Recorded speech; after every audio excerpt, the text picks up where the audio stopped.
On revient maintenant sur ce portrait économique présenté aujourd'hui par le gouvernement Trudeau. J'en discute avec le ministre des Finances, Bill Morneau. Merci d'être avec nous, Monsieur Morneau. Je suis heureux d'être avec vous. Merci. Alors, on parle d'un déficit historique. On a le chiffre là, aujourd'hui, 343,2 milliards de dollars. Ça donne le vertige, ce chiffre-là. Ça va au-delà des projections. Vous avez été vraiment généreux. C'est clair. C'est vrai, c'est une situation très dramatique, comme vous avez dit. C'est un choc, mais nous pensons que c'était le seul choix qu'on peut faire. Avec une pandémie, avec une crise comme ça, c'était nécessaire d'avoir un niveau de support pour les Canadiens et les Canadiennes. Et bien sûr, c'était important de protéger pas que les Canadiens et les Canadiennes, mais aussi notre économie pour l'avenir. Et donc, ça, c'était notre approche. Et bien sûr, nous sommes dans une meilleure position que nous étions si on a fait quelque chose de différent. Est-ce qu'il y a des promesses électorales qui seront mises sur les tablettes? Parce qu'il faudra bien la payer, la note, là, un jour. Là. On va faire ça comment, M. Morneau?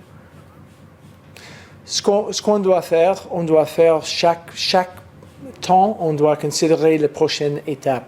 Aujourd'hui, nous sommes en train de considérer la relance sécuritaire. La prochaine étape va être, j'espère, une approche pour le niveau de croissance. Donc, ça, c'est notre approche à chaque journée. Et bien sûr, nous devons travailler ensemble pour avoir une économie, avoir un système de santé qui fonctionne. Est-ce qu'il ne faudrait pas aussi, M. Morneau, cibler certains secteurs de l'économie là, qui ont énormément de mal à gérer les problèmes liés à la pandémie? Je pense au tourisme, à la restauration, l'industrie du spectacle, l'industrie du voyage. Est-ce qu'il ne faudrait pas des mesures spécifiquement pour tous ces secteurs-là? Vous avez raison. C'est clair qu'il y a des secteurs qui ont des difficultés énormes. Ce qu'on a essayé de faire est d'avoir les programmes comme la subvention salariale qui aident les compagnies qui ont une diminution de revenus. Donc, ça veut dire que les secteurs qui sont dans une situation très difficile peuvent utiliser la subvention salariale. Mais aussi, on a fait des choses spécifiques. Vous avez vu que nous avons fait des choses pour le secteur culturel qui était important.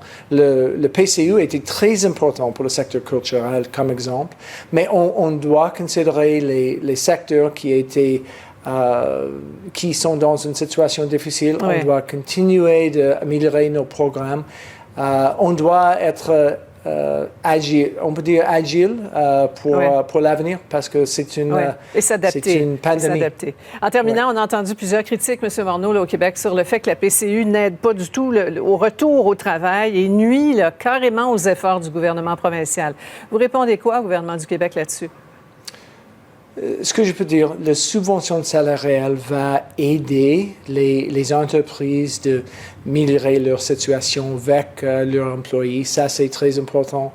Et c'est clair, le PCU doit diminuer en importance. Ça c'est nécessaire. Ça, c'est nécessaire pour le relance sécuritaire. C'est nécessaire pour notre système en général.